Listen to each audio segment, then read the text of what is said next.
Super Supportive by Sleyca. Chapter 102. What kind of word chain? Were you expecting the competition for the showers to be the highest drama part of gym class? Alden asked Hao-Yu as the two of them headed down a broad avenue toward north of North Gym. It was a 10-minute walk from the MPE building, right on the edge of campus, and apparently they had both had the same idea when they discovered they were going to have to wait for their turns anyway. Hao-Yu was gulping from a water bottle. I'm glad my group was getting along well. I think the one with the speedsters in it has some kind of issue. They seem tense. Finlay had looked pretty mad. It was the first time Alden had seen the Scottish boy in anything but a cheerful mood. I didn't have the attention span to watch the man run from Snake's tennis ball pitches. It somehow adds insult to injury that he makes you chase the balls down after they hit you. When they reached the airy glass buildings that Alden thought of as the main gym, the same girl in lime green yoga pants who'd been protecting the entrance from riffraff and gawkers on the first visit greeted them both warmly. She was giving out cups of some kind of liquefied salads that the spa upstairs bottled and sold as drinks. They both took one. As they headed toward the showers, Hao-Yu sipped the black pepper beet juice he'd chosen and wrinkled his nose. I don't think I'm old enough to drink this. Alden raised an eyebrow at him. I'm trying, Hao-Yu said. Being friends with Lexi's hard. He got really serious about nutrition in the past year or two. I saw him cut a single piece of chocolate in half at once. And there I was, stuffing 6 in my mouth at a time. I want to eat healthy, but I like candy so much. And anything fried. Is that why you brought the slow cooker? Hao-Yu nodded. That and because my mom kept telling me I shouldn't buy it because I would never use it. I'm going to use it every day and send her pictures. Starting tonight, the bouncing oatmeal was just a temporary setback. It didn't even taste that bad. He looked curiously at a man casting spells in a section of the climbing wall as they passed it. I'm so glad you've got a membership here too. I really wanted one, and my parents wanted me to have it, but I almost told them not to buy it for me because it's so... richy? Yes! Mom and Dad both come here, but they have to. They need the facilities in the heavy gym. I could probably use the school equipment until I was halfway through uni. But everything here is so much nicer, and I used to play on the rock wall on the on-site daycare, and just imagine how great it was going to be when I was finally 15 and I could use the real one. They can set it to have high winds, floods, and earthquakes. I went for it. And you're here too. We'll both look richy together, and I won't be as awkward when we leave school to use the better stuff. Happy to spoil myself with you. They walked past an attendant into the room with the big rainfall showers and the ridiculously fluffy scented towels. Hao-Yu beamed at him. So, since you're here with me, and you're not going to freak out about it, I'll confess that I actually already have potion therapy sauna slots booked for a few days a week until the end of term. I was always planning to come here instead of using the student showers. Alden blinked at him. The potion saunas had been a part of the facilities tour. For 100 Argold, or more, depending on which sauna you chose, you could sweat and inhale magical substances that did rather out-there-sounding things. Are you having your spirit waxed, or... No! Hao-Yu laughed. Is that even real? I'm using the recovery sauna. Potions aren't as good as healers, obviously, but if I sit there for 90 minutes or so, I don't really need to rest on my rest days, and I don't get too sore. I'm just going to do my homework in there instead of sitting through study halls. My mom did sauna homework her whole last year of uni. It was her idea. And since I wasn't saying no to the gym membership, I wasn't going to say no to something like this. He's basically turning the 2-hour study hall into recovery time. Alden wondered if Mrs. Jean Demire had been attempting to balance out Hao-Yu's lifestyle when she tried to set a dorm decorating budget. That's very efficient, said Alden. I'm telling you so you can book a slot tonight, if you want to do homework together. And so you're not like, where did Hao-Yu go? Is he trying to get away from me? When I jump straight out of the shower and run off to the sauna instead of heading back to the dorms with you. Gotcha. Do you want to come? Is it a lot of famous people sitting around in towels together talking about superhero stuff? That sounded like a high-pressure environment to do homework in, unless your parents were famous superheroes and you were used to them. I've only used it a few times so far. It's not that many people, and they're all zoned out watching videos or working on their interfaces. They don't talk and interrupt my studying, so it's good. Let me think about it. Alden had a couple of minutes to debate while they both rinsed off. Pro, doing homework with Hao-Yu was in line with his mission to be a great roommate. Con, shirtlessness. Pro, trying the new magic thing with someone his own age for backup instead of facing down a bunch of 40-year-olds who could create water spouts and pitch rail cars by himself. Con, money. Pro, feeling good tomorrow instead of feeling ouch tomorrow. The cons aren't really cons. He didn't want to be shy about the tattoo forever with the people he actually lived with, and as for the money, Alden had given half of it to Bo so that his family and friends would be taken care of, no matter where he was. He'd be spending half of what was left on supplies, gear, and calling fees to make himself the most absurdly well-equipped and well-connected rabbit on the Triplanets the next time he was summoned. A little would be set aside as his backup emergency fund, but all the rest of it? He'd just about talked himself into spending $1 million however he wanted, as fast as he felt like, when the mood struck him. Neha had told him to save it for a down payment on his future immortality, and everything on the internet was about preparing for retirement. Meanwhile, the tiny remnant of the person he'd been in January kept shouting at that this much money should last him until he was a wrinkly old man. He thought all of them were overconfident in his ability to make it to the wrinkly stage of life. Besides, even if he did live to a ripe old age, 2 or 3 short summonings a year would make for a decent salary by his standards. He'd absolutely be floored if he only got summoned twice a year. Mind made up, he flicked through his interface and booked a recovery sauna slot. Then he quickly checked the North of North website to make sure he actually understood what you were supposed to do in potion saunas. Just sit there. No clothes or shoes, towels. Shower first. No noisy, bright, or smelly spells. No food. Respect the tranquility of the environment. They don't tell you where to hide your Aureid. That's an oversight. He could go with under the wrist cuff or on a thigh. The Aureid was getting more and more helpful every day about staying put comfortably wherever he wanted it to. A couple of minutes later, toweling around his waist, he was stepping out into the sauna. It was hot and spacious, with soft lighting and steam. 5 women, 3 men, and Haoyu each had plenty of room to themselves on the 2 tiers of pale wood benches. Alden assumed it was all normal enough, for Apex anyway. The adults mostly had that fit and flawless look about them that was so common in this gym he hardly ever noticed it anymore. And there was a little bubbly cauldron on a pedestal in the middle of the floor. The clear substance inside was blubbing, and he thought it was the source of the watermelon-ish scent. Haoyu smiled brightly and waved him over.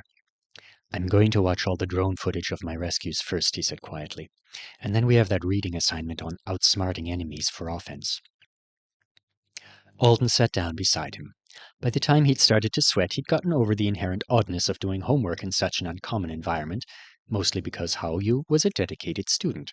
Alden couldn't stay hung up on towel etiquette when they were having a serious texting conversation about whether saving 2 of the sandbags at once would increase rescue speed enough to justify the difficulty, risk, and/or talent strain. The time went by quickly. A gym employee brought water for them and a refill potion for the tiny cauldron just as he finished up the reading for Instructor Klein. It had already been an hour. His homework was half done. He felt tired, but a little less so than when he'd sat down. Either his body liked saunas, or it liked inhaling magic steam.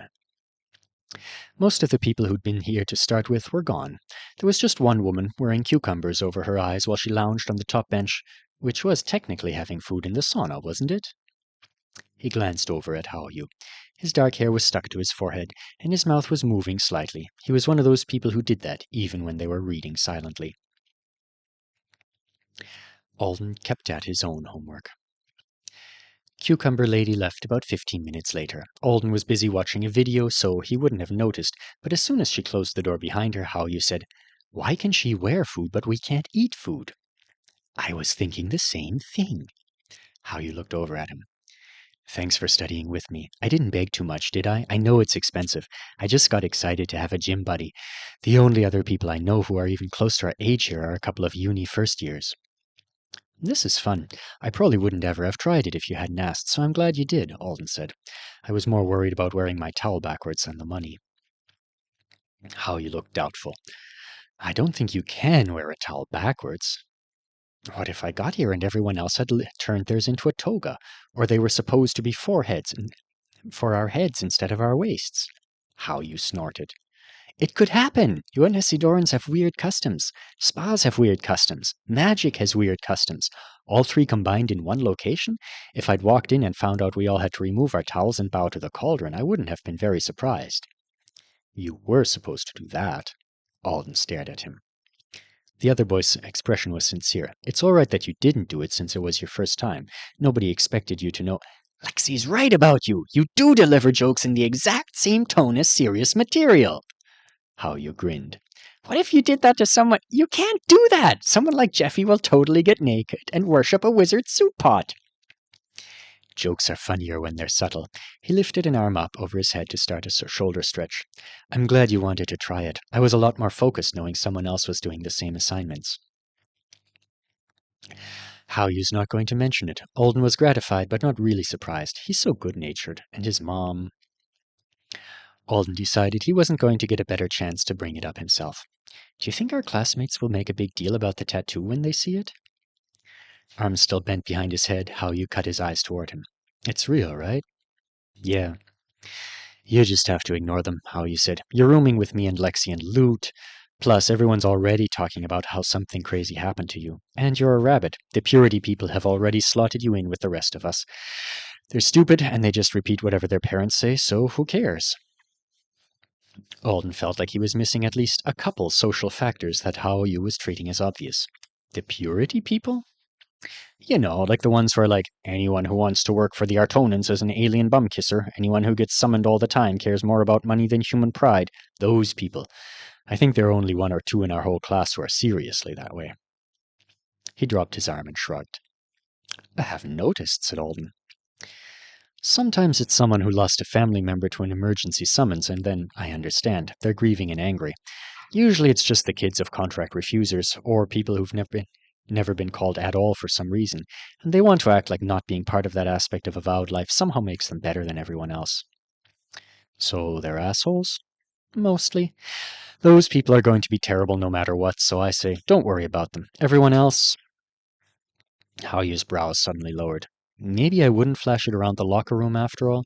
Even if most of them don't really have a problem with private contracts, they're still going to say stupid things and gossip about it. It's the same reason I don't tell most people when my parents are doing something dangerous. He nodded once, as if to settle the matter, then added, and obviously don't worry about me. Or any mature people. Mom and Dad both have tattoos, from Triplanet's work and from the demon suppression. Everyone who helps with that gets a secrecy one.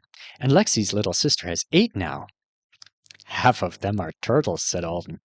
Hao-Yu laughed. Lexi won't admit it, but he's super worried that his parents are wrong and they won't actually wash off. I think he's already planning to murder anyone who says anything about the fact that Irina is blue. They headed back to the dorm in the dark, and they met a rolling cafeteria delivery drone on the way that had half of Hao-Yu's supper in it. Listen, Hao-Yu said, walking backward while he pleaded with a slowly trundling box. That's my vegetable rice. I'm Hao-Yu Changdemir, Garden Hall, Suite 208. That's me. My name is on your lid display. Give it to me, and I'll get to eat it sooner, and you'll get to go back to the cafeteria sooner. It makes sense. Beep! The drone said angrily when Hao-Yu moved to block its way again. Not beep, rice! My rice! I want it! Alden was trying not to lose it. I don't think it understands you. Probably can't give it to you until it reaches the room. It's such a slow, dumb one. Why does CNH have slow, dumb drones? Alden cuffed. You want me to pick it up? They make a huge racket and report you to drone operations if you interfere with their delivery for more than a second or two, and then an operator scolds you, said Hao-Yu, stepping out of the drone's path and rolling his eyes. No, I mean, tell me to pick it up. Hao-Yu blinked. You mean with your skill? I recover from fatigue quickly, so it'll work for this, and the drone can't beep or report if it's preserved, right? We're just going to help it get to our room faster. It's crazy. Drone operations is going to think it learned to teleport. Let's do it. Pick it up! Alden swooped down on the drone. A few minutes later, laughing like dumbasses, they set the rolling box down in front of the doors to Garden Hall, then hid behind a planter watching it. It's so freaked out, Hao-Yu whispered, watching the box sit there silently. How did I get here? Alden whispered back. Where am I? I am full of rice and confusion. You're so weird. Shut up, you're hiding behind a pepper plant with me. Peppers, are these ones we can take? Ah, it's figured it out. I'm getting a delivery notice. He bounced over to the drone and its lid popped open. You two look happy, Lute said when they stepped into the room shortly after that. He was lying on the Chesterfield reading one of Haoyu's Chinese comic books. Downright vibrant compared to Lexi. He staggered in, ate some of the food in the cooker, and he's been in the tub ever since. Does he bathe with his whip? Maybe, he's a meister. They do things like that, said Haoyu, setting his container of rice on the counter and lifting the lid on the chicken onion dish he'd concocted. This doesn't look bad. It's really good with ramen, said Lute. It is? I have to call my mom! Alden told himself he was content with the liquid salad he'd brought on the way out of the gym, and the bean burgers he was microwaving. He carried his plate into the living room and took Lexi's favorite armchair. The self-mastery word chain was fantastic, he told Lute, between bites of burger. Lute dropped the comic book on the ottoman and rolled over to look at him. It's cool, right? I don't think I'd want to use it every day. Since this shirt now has a hole burned into the back of it, that seemed like a completely reasonable thing to do at the time. But it was so good in gym. It ran out about the time Big Snake started pelting me with death balls. Death balls? Tennis balls at deadly speeds, how you called. I know I was only my normal self again, and my normal self is pretty good at running around and ducking, but I felt so awkward all of a sudden, like my limbs got stupider. Yeah, I'm always disappointed in my natural state of being when it fizzles out too. Do you still want to learn it? I need to pay the debt. Can we do that tonight? Lute looked at the plate on Alden's lap. Sure, but not while you're eating. I bit my own finger doing that once. Haoyu sat down with them a minute later. With a pile of food he'd very obviously tried to make photogenic. We've done it. Our first official day of school. You cute little first years, said Lute.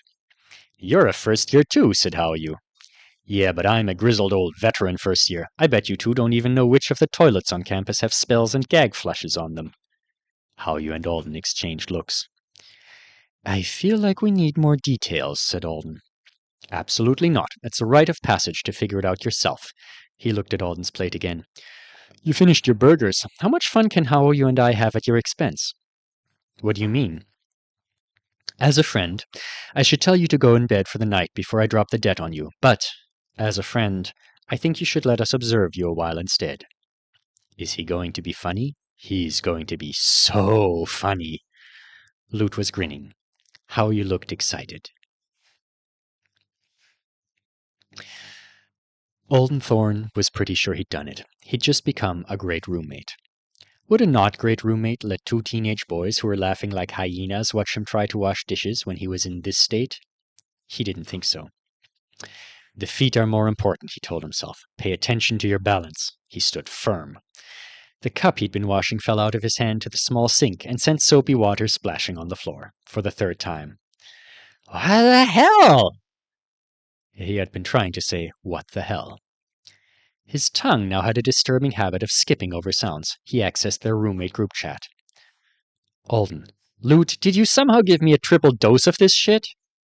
Haoyu was on the floor mopping spills with a kitchen towel that they only owned thanks to his mother and her assistant explaining that kitchen towels were a must-have item. Lute was lying on his back on the table, clutching his stomach. They were both howling. Alden, I can't even talk! This can't be normal! It wasn't exactly that he couldn't talk. With careful effort, he could talk, stand up safely, or move his hands the way he wanted to. But doing all three at once was suddenly rocket science. Lute had even insisted on checking the water temperature before he put his hands in the sink. Apparently, with this half of the word chain, you would be minimally aware of the fact that you were boiling yourself. Promise it's only one, Lute gasped. After you finish the dishes, let's try brushing your teeth. Alden, if there's a fire tonight, I'll die. I'll never make it down the stairs. We'd carry you, Haoyu said from the floor as another stream of bubbles slopped over the edge toward him. Lexi, scowling, stepped into the kitchen right then. He was in plain pajama pants. He crossed his arms over his bare chest. Why are you three so loud, and what did you do to... Hi, said Alden. I'm fine. His arm overshot the drain board by a mile, and a fork clattered across the tile counter. Don't fall, Haoyu shouted. I'm not falling, thought Alden. But Haoyu was on his feet suddenly, and Alden was being caught and set upright, so he must have been falling. Lexi walked over to the sink, his eyes wide. Are you drunk? He hissed in Alden's ear. Did you two get him drunk? Yeah, that's it, said Lute. Just look at all this booze we've got lying around. I'm not drunk. I'm just a master now. Probably I'm just not the master of myself right now was an overly ambitious sentence. He is drunk! He looks just like a drunk person on television. He sounds just like a drunk person. He's not drunk, said Howyu, trying to square Alden's shoulders from behind like he was straightening an unruly shelf. I'm sniffing? Alden asked as Alexei leaned toward him and inhaled. Alden, he's sniffing me. Stop it, Lexi. I don't have beer breath. Lute started cackling again. It's a clumsiness wordchain, Howyu said. That's why he sounds fine on the room chat, but not with his mouth. It seems pretty strong. Lute gave it to him. Pretty strong? Lexi asked, staring as another tricky fork made a bid for freedom. We aren't letting him wash knives. Lexi frowned. Should you be letting him stand up? Alden, I'm a good roommate. I'm washing all the dishes by myself. Haoyu's keeping you upright. Alden, he's a good roommate too. Howyu, thank you. That's not a dish you're washing, though. It's a pear you knocked in the sink earlier. Alden looked down to see himself scrubbing the peel off a green pear with a dish brush. He set the fruit aside with as much dignity as he could. Lexi looked at them all, then he sighed and went to fetch the forks. After the dishes, they all three followed Alden around while he attempted to go through his nighttime routine. Equal amounts of teasing and mother henning were involved. They wouldn't let him trip over the edges of the rugs. Maybe he shouldn't have bought quite such thick ones and bust his face, but they absolutely all stood there snickering while he tried to get toothpaste out of the tube onto his brush. Don't waste it, said Howyu as Alden stared down at the tablespoonful of green paste oozing down the sides of the brush onto his hand. Put it all in your mouth.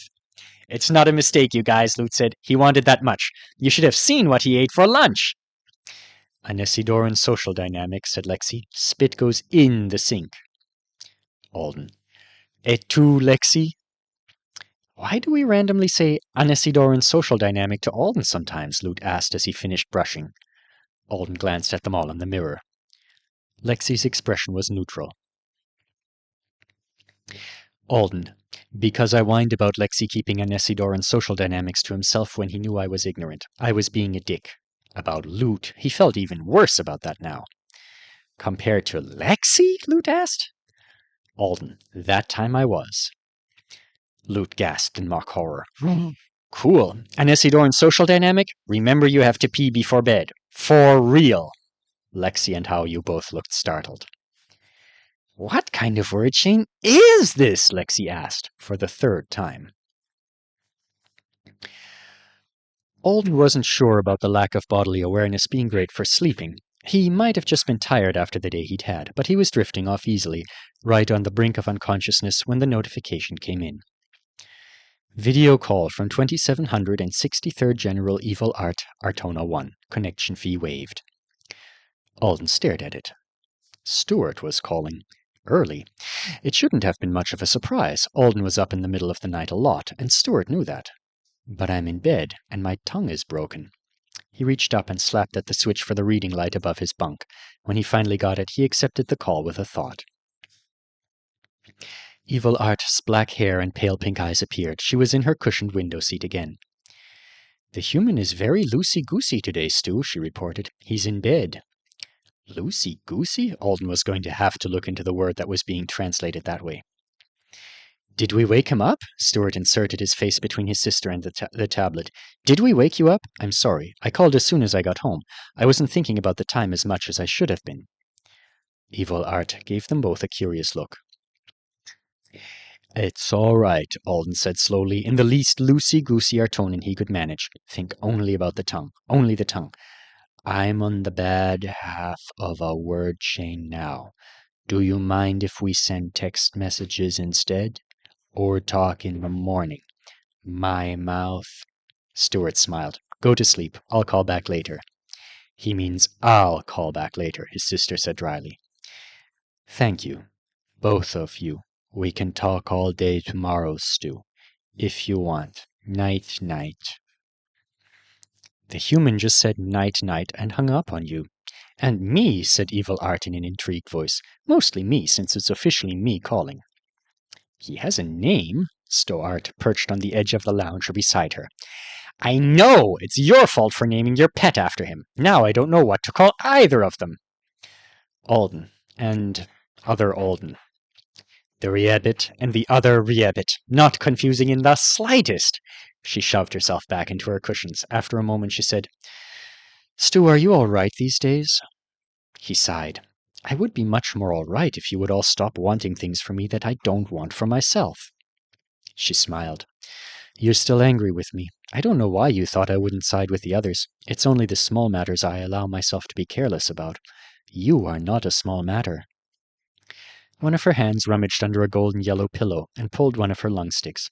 She held the dark tube out to him, and he lit it with a flick of his fingers. You've always been such a beautiful caster, Stu. He stood. Thank you for calling, he said stiffly. I would appreciate it if you did me the favor again when he has finished resting. I'll do all manner of favors for you, baby brother. She drew on the stick and sent a cloud of blue smoke toward the ceiling. Consider doing just one for me in return.